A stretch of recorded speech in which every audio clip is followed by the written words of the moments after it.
Donc là, on rentre dans une chapelle de bégonia, plante à massif, bégonia gracilis.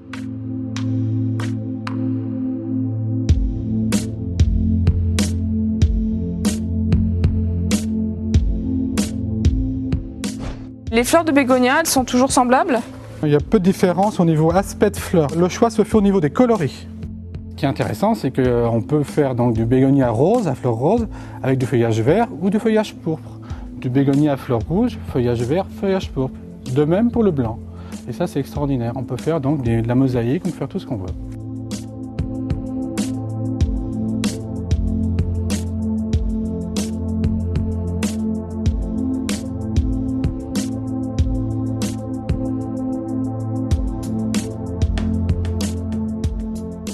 Alors le feuillage est assez coriace. Assez épais, c'est plein d'eau. Hein. Il faut quand même arroser un petit peu, mais très rustique quand même. Il va se durcir. Pour les feuillages clairs, vous verrez, ils seront presque aussi foncés que les feuillages foncés en fin d'été. Ça, c'est surprenant. Donc c'est pour ça que moi j'ai plutôt un coup de cœur sur le feuillage clair parce qu'il permet de voir un feuillage qui évolue tout le long de l'été.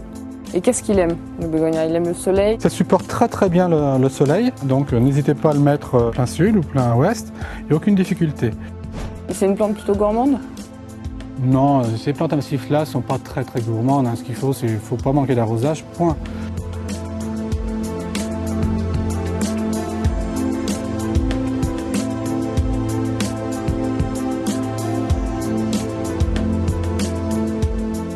Comment vous le décririez, ce produit? Un petit peu fragile au gelée matinale, donc attention. Mais dès qu'on arrive fin avril, début mai, là, ce produit-là est parfait.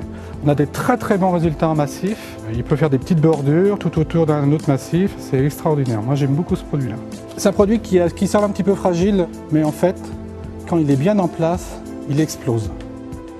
On ne voit plus que des fleurs et ça, c'est extraordinaire. Personnellement, moi, j'ai toujours des massifs de bégonia à la maison. Et alors, vous conseillez de l'utiliser comment?